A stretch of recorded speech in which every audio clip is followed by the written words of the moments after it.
So I'm heading down, Monavale Road, oops, change lanes. I'm on my way to go bike riding. There's a nice bike park down in Belrose, Bear Creek Bike Park. So anyway, you'll see a bit more about that in a minute. But right now I'm going to head into the Ku-ring-gai Ku-ring-gai Wildflower Garden. Just have a quick look. I've driven past this heaps of times, and I'm usually going to the bike park, so I don't stop, but today I'm early in the morning, so I figured, well, why not? Let's come have a look.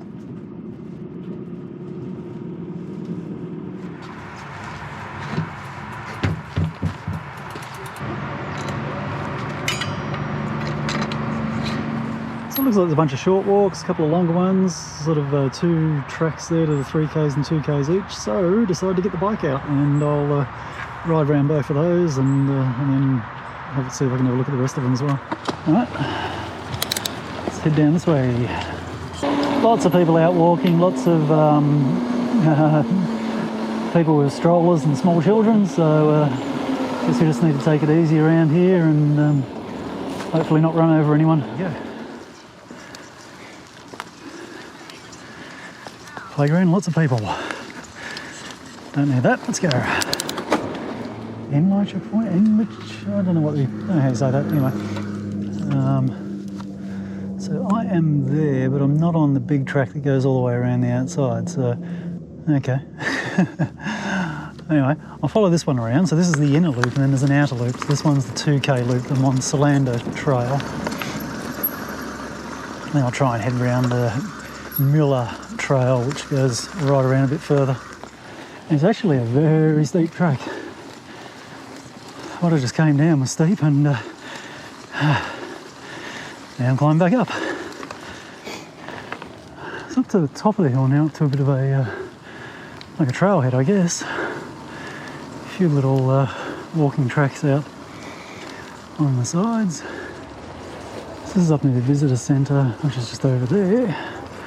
The Sensors Walk area, I guess. I think that's what it's called. I'm going to look out down here. Let's go have a little look.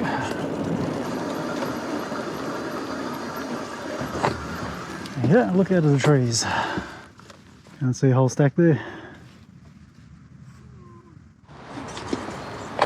Alright, so I seem to have misread the sign. The Muller track is not signposted for bikes. It says it's actually a hard grade walk. So I don't know that I can probably ride it. You know, I'd imagine it's probably got steps and things. What does it say here? Phantom Falls, 28 minutes. Okay. Sounds really nice. See how far we can get. There we go, straight into steps. That's probably not ideal. I think I'll abandon that idea. If it wasn't steps, it would have been okay, but steps are just a bit of a nuisance. I don't know how many there are coming out the other side either, so maybe we'll bail on that one and save it maybe for another day's walk. Sounds like there's a few nice things to see down there, so it might be worthwhile. Yeah, as I said, I misread one of the signs. I thought there was about 5K's worth of tracks that you do by bike, but apparently the one that goes right around the outside, as you saw, it's got steps and things on it. I'll drive down to the bike park. It's only like 10 minutes away from here, and it'll probably be close to lunchtime by the time I do that, so maybe cook some lunch, then ride all afternoon.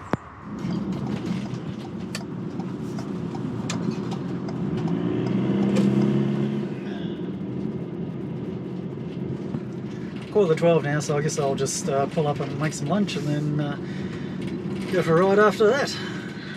So I'm supposed to be cooking my lunch, but I've got an attacker that couldn't be stuffed. And another thing, if you've been watching some of my other videos, you'll notice that my microwave has changed colours. I bought a new one. So I'm really keen to actually try that out and make sure it does actually work. So what I might actually do is microwave myself a frozen dinner, which I just happen to have in the freezer. Right.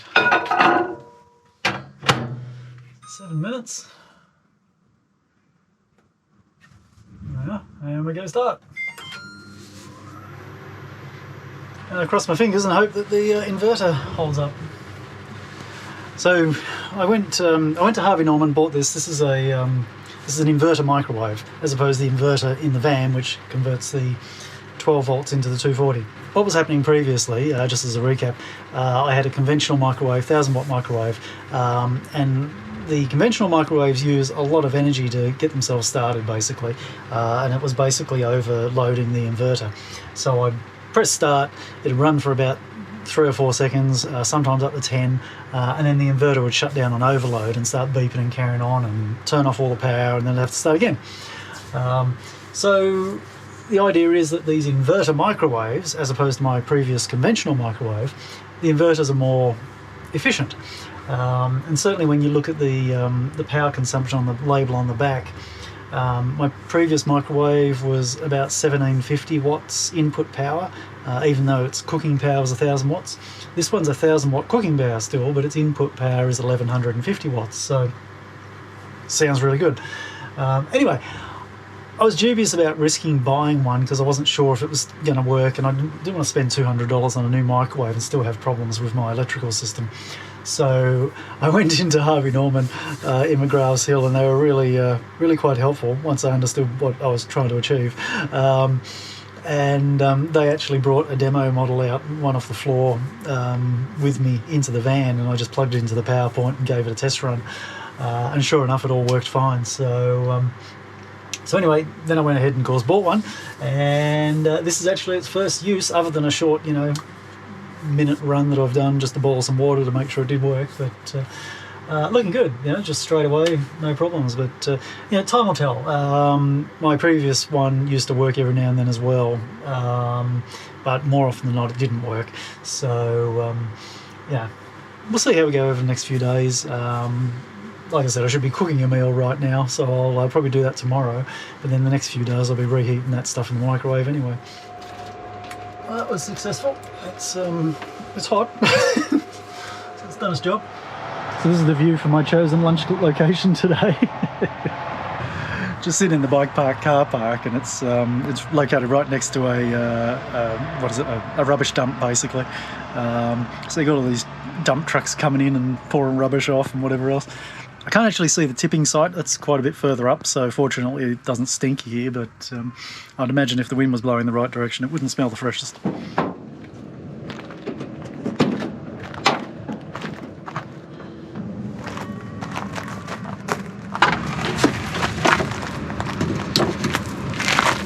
Not the easiest way to pack a bike, but it saves a lot of space, I kind of like doing it this way.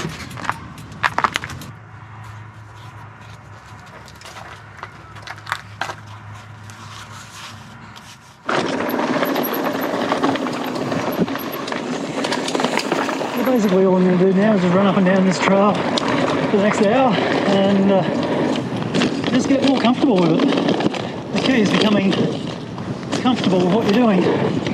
Repetition is the key to that.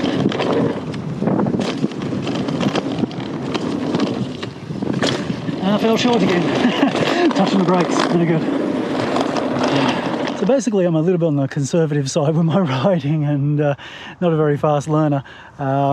So I'm sort of just been practicing on these jumps here, and these are basically the babies in this park. If I flip you around there, you can see another jumps line over the other side there. Down there's a guy for scale. They are very big. I really want to work up to that. Not the biggest of the big ones, but the smallest of those. There's actually 3 lines there. If I can do the smallest one, I'll be over the moon. And then down the far end there, it goes into a whole new world. It's just a couple of, it's basically called the Pro line. There's some massive jumps there. So yeah, this is a really cool place. I don't think there's too many like this in Australia. There's a few little private ones that I've seen online, but this one's free to enter for anyone. It's awesome.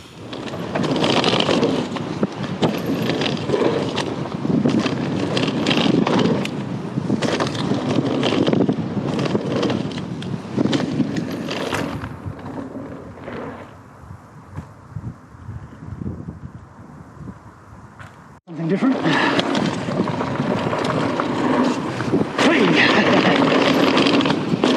I really need to start scoping this out. Let's just sort of roll in here and have a bit of a look.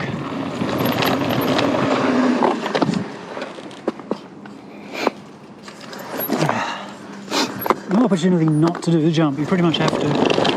This one's okay, because I've got through that. And then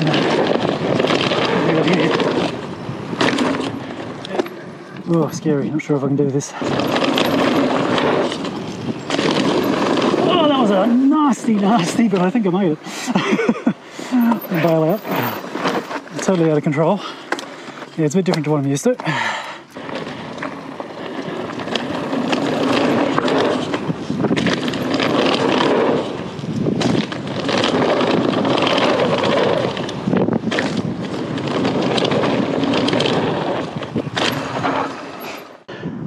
I reckon that's enough fear for one day. I might duck back over onto the baby line that I was jumping earlier and maybe have a few more goes there and then call it quits for the day. Alright, had a shower and feeling a bit cleaner and less sweaty now, so just going to have a Milo. Not a bad riding session, didn't do too badly, had to go at the big line which was good, so it's the first time I've really tried to do any of those jumps. Tomorrow's probably going to be more of the same, I think. I want to have a couple of days at it. The next few days are looking like rain, quite a lot of rain over the coming, 5 days I think.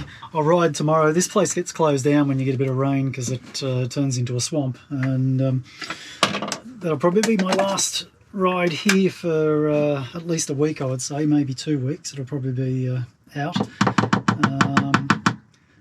And that means I just got to find somewhere else to go and something to do while it's raining. So haven't quite worked that out yet. Alright, time to move out. Let's head down to where I plan to sleep tonight. So just heading through the eastern side of Ku-ring-gai Chase National Park, heading sort of north from Belrose up Monavar Road, then turning into here. Getting down to the valley now. It's getting darker in here.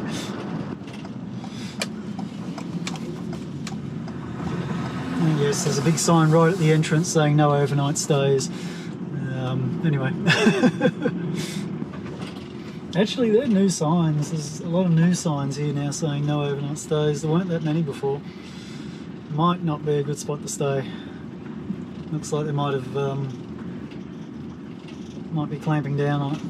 It's a shame because I'd like to get the kayak out in the morning. Let's go have a look. Quite a nice spot.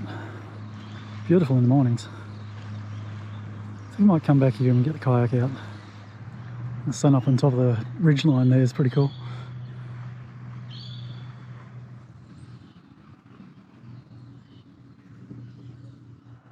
That's quite an incredible fig tree. The span of the branches on this thing. It's got to be a good 20 metres across.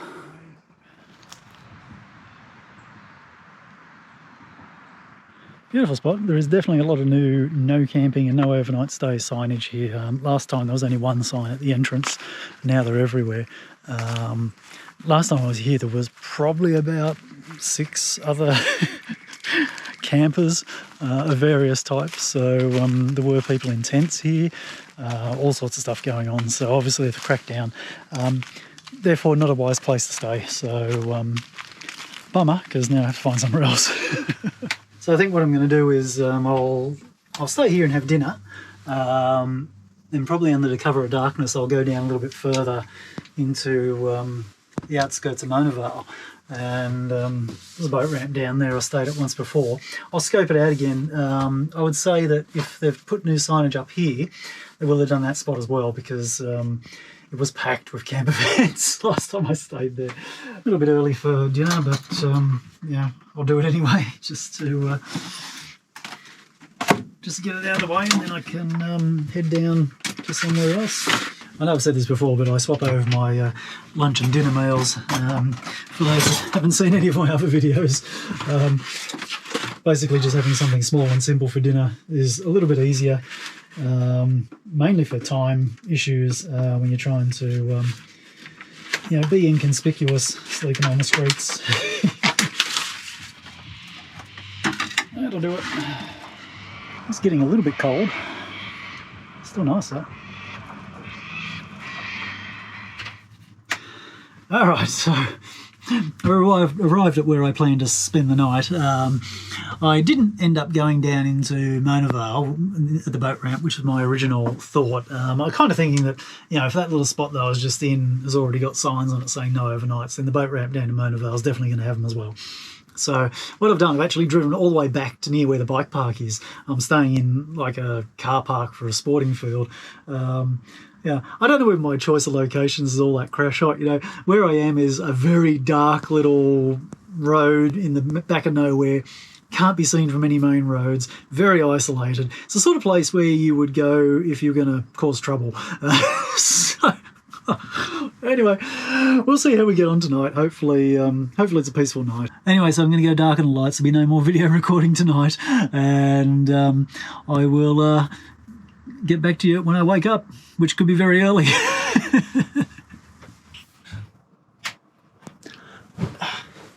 Morning. Oh, first light. That's not nice. It's about 10 to 6 now, so got a reasonable night's sleep here, which is quite nice. It's funny, just looking back on all my videos,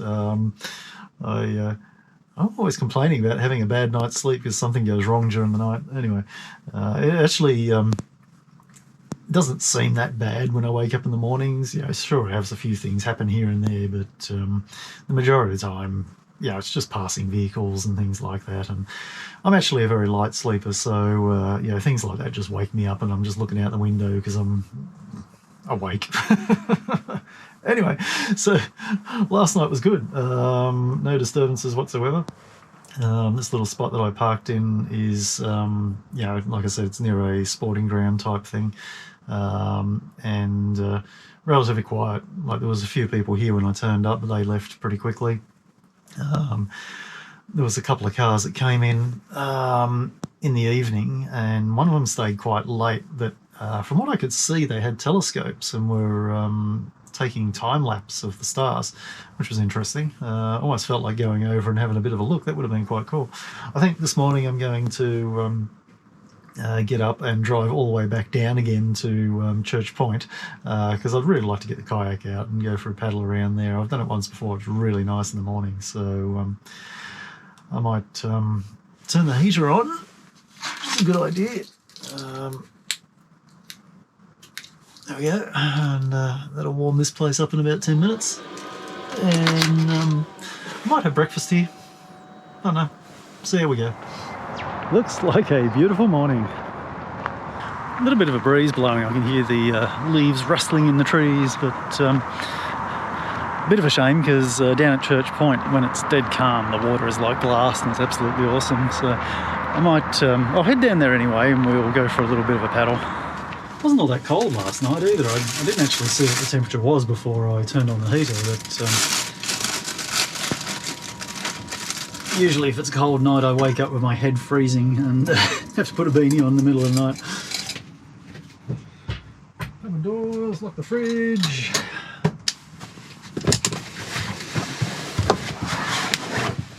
Alright, here we go.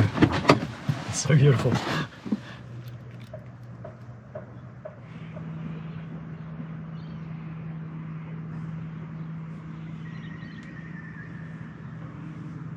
I think I'm going to have to get a move on because I can hear air leaking. It's not a good thing. Damn, it is beautiful here.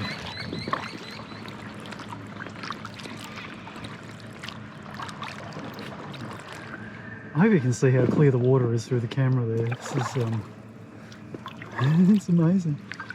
It's very shallow, you can see the bottom, but wow, it's beautiful. So good when it's like this. And the reflection of the water.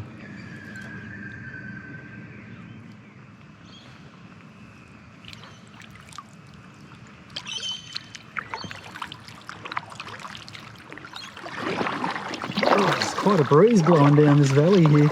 It's cold. Alright, I think it's probably wise to stop here. It's very shallow just there, and can't really go any further anyway, and there's lots of rocks with oysters on them, and I don't want to walk back from here carrying a partially deflated boat.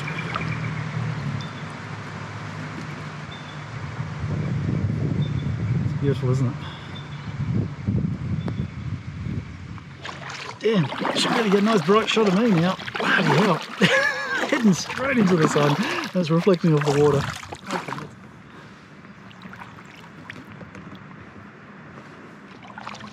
Back in the shade now, that's better. That rock over there on the side. It's quite amazing. There's the van. I'm going to go down a little bit further, go around the corner and check out another little inlet. There we go, this is where I want to get to. Doesn't go in very far, looks very shallow as well, so I'm not sure how far we're going to be able to get. It sounds like there's a waterfall in there. That'd be cool. Okay.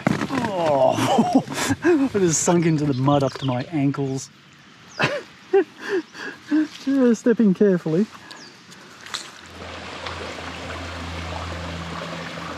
Beautiful clear water. No doubt icy cold, but anyway, looks like we've got to walk in it. Yeah, it's not warm. Oh, wow. Oh, look at this.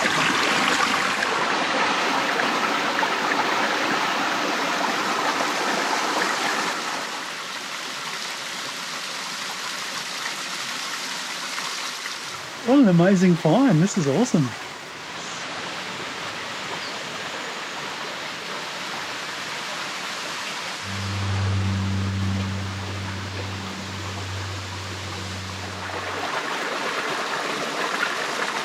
So this is quite interesting. This is something to look out for around places like this, and particularly in this area around Ku-ring-gai Chase National Park. There's a lot of this. Can you see the grooves in the rocks? They're not natural. They're actually where Aboriginal people have come and sharpened tools, you know, made stone axes or spears or whatever else. They just sit here with the water and rub backward and forward. It's quite funny.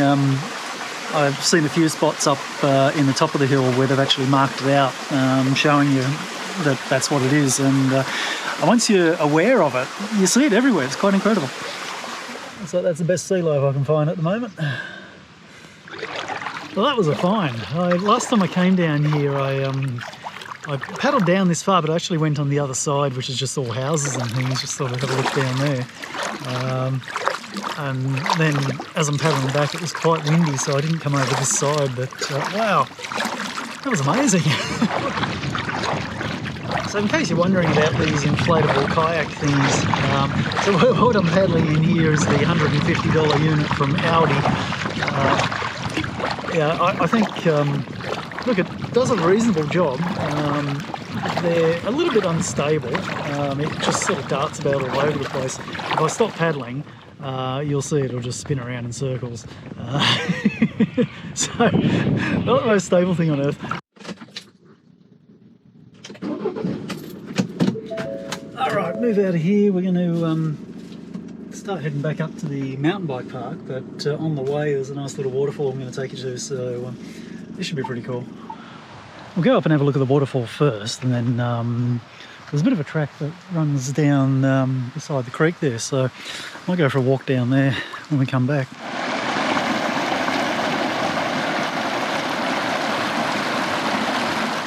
So I'm not sure there's a path that you can walk up to get up to the waterfall, but I'm going up along the edge of the road, which there is no edge. So it's a little bit dodgy. One and only parking spot.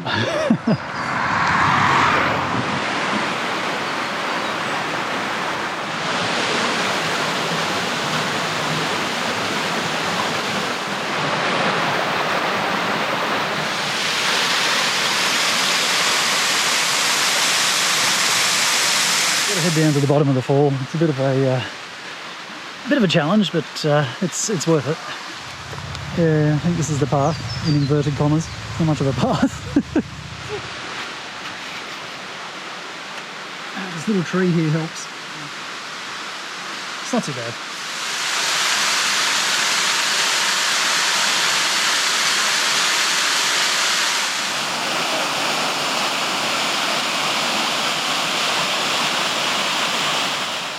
Alright, let's climb back out of here.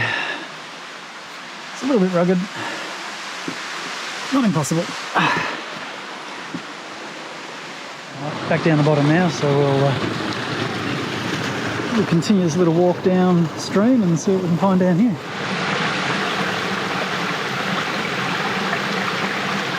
This must be the swimming hole. There's actually a second creek coming in over there.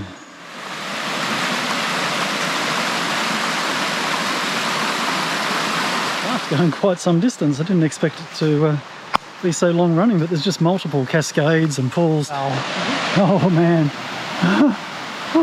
It's just, oh holy crap, it's really dropping down into a big gorge here. I've got to find some way of seeing this because this looks amazing.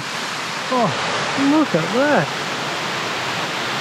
Alright, this is going to become quite an expedition now. I want to get down there, this is amazing. That's a good 20-30 metres down, that's incredible. Holy crap, here we go. What do we got? Whoa. That's rugged. It's doable, but holding this camera, I should have brought my backpack. Oh man. Let me work this out. So I'm halfway down the cliff. It's a shame I can't video this. This bit's a little bit more tricky because there's no footholds. I don't know where to put your feet. Oh, by the way, if I don't survive this and somebody finds this video footage, please post to YouTube, okay? All right. Oh, holy crap, now what? Oh, man.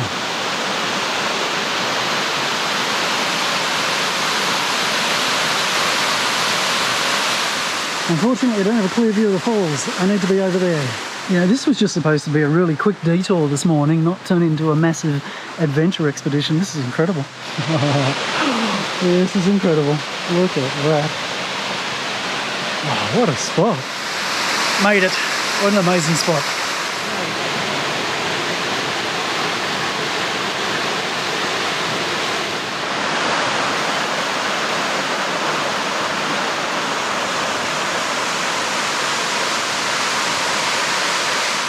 Even this side's incredible. All the moss on the rocks and everything, giant boulders all over the place. So beautiful.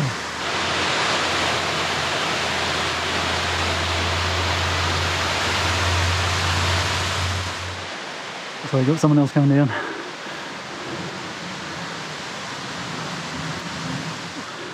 Alright, made it back up. Bloody hell. That was actually very easy coming up. You just grab the rope and walk up the wall. Anyway, see, I'm clearly soft. That guy that just came down had no bloody shoes on. Came down bare feet. Oh my goodness. There we go, back home.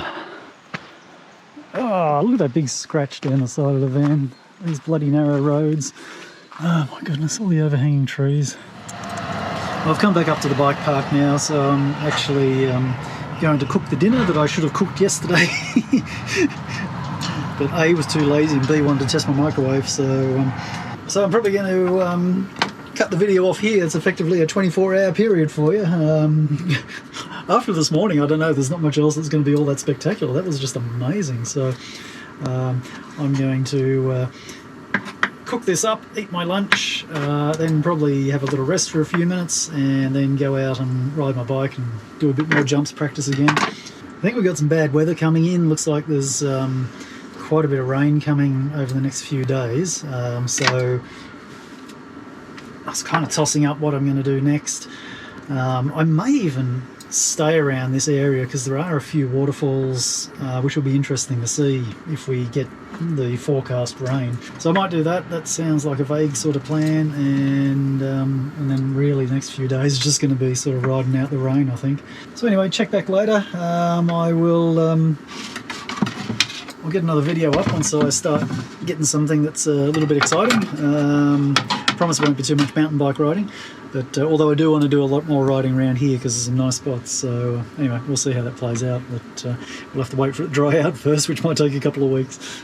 Anyway, thanks for watching, and I will catch you in the next video with my chicken hands.